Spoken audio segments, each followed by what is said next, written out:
ምክንያት ደግሞ ያገኘሁት ትልቅ ሰልፍ ዋሽንግተን ዲሲ ነው። ምን አስገኘሁት ዛሬ?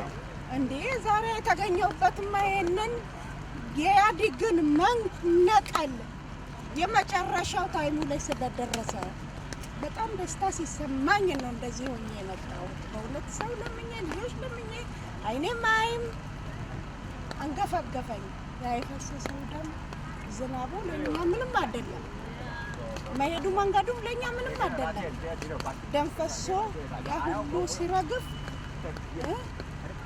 በጎጃሙ በጎንደሩ በወለጋው በጉድሩ ቤት የፈሰሰው ደም ሲያሰፈስፈው ለዚህ ይበቃል። በጣም በጣም በጣም በጣም ትልቅ አንድነትን የሚያስመለክት ነው የምለው እኔ። በጣም ትልቅ ነገር ከእንግዲህ በኋላ እንግዲህ በዛሬው በወጣንበት ቀን ይህንን ዓመት ማየታችን ራሱ አገር ሰላም ሆና ልጆችም ሰላም ሆኖ ያ ሁሉ መሳሪያ ጥይት ያ ሁሉ ዱላ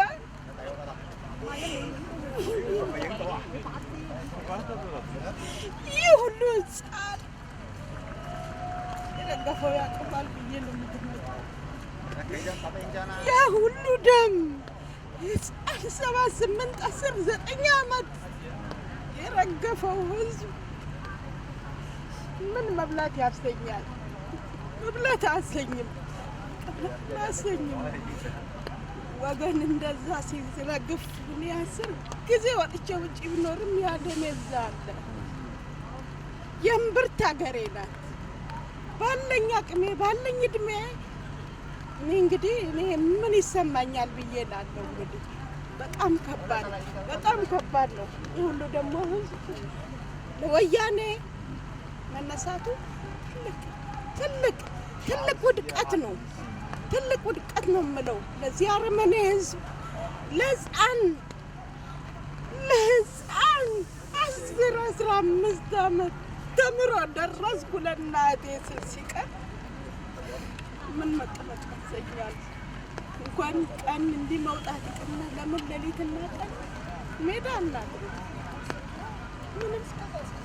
ምንም ይህንን ከኢትዮጵያ አንድነት ጋራ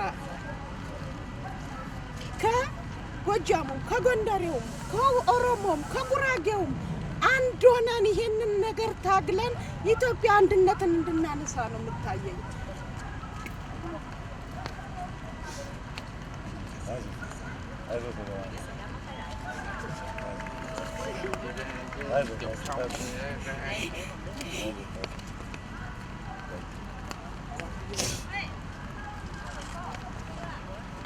ለዚህ ነው የምሰፍ የወጣው። እናመሰግናለን።